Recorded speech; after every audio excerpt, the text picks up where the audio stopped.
How to build or invest in a startup without paying capital gains tax. Peyton Carr contributor. Share on Twitter. Peyton Carr is a financial advisor to founders, entrepreneurs and their families, helping them with planning and investing. He is a managing director of Keystone Global Partners. More posts by this contributor. Make a personal plan for your exit or IPO. Founders, entrepreneurs, and tech executives in the know realize they may be able to avoid paying tax on all or part of the gain from the sale of stock in their companies, assuming they qualify. If you're a founder who's interested in exploring this opportunity, put careful consideration into the formation, operation and selling of your company.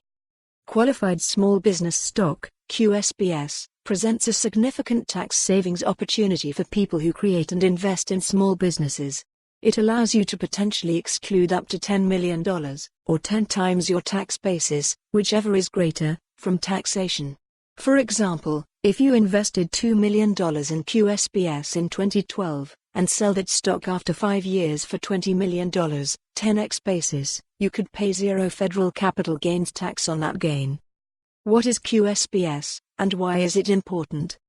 These tax savings can be so significant that it's one of a handful of high-priority items we'll first discuss when working with a founder or tech executive client.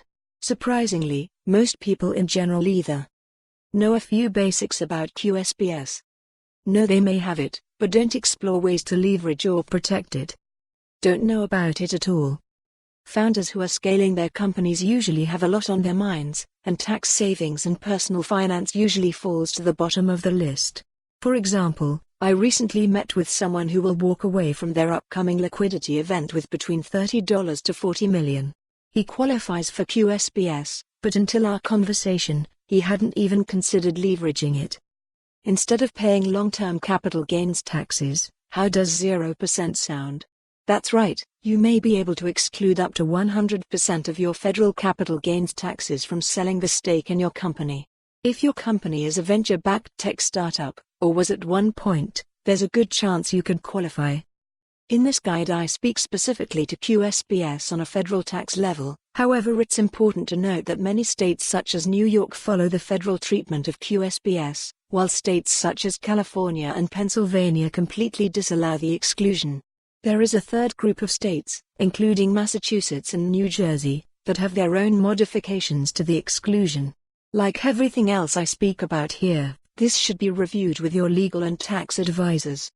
My team and I recently spoke with a founder whose company was being acquired. For more on this story, visit the news article link.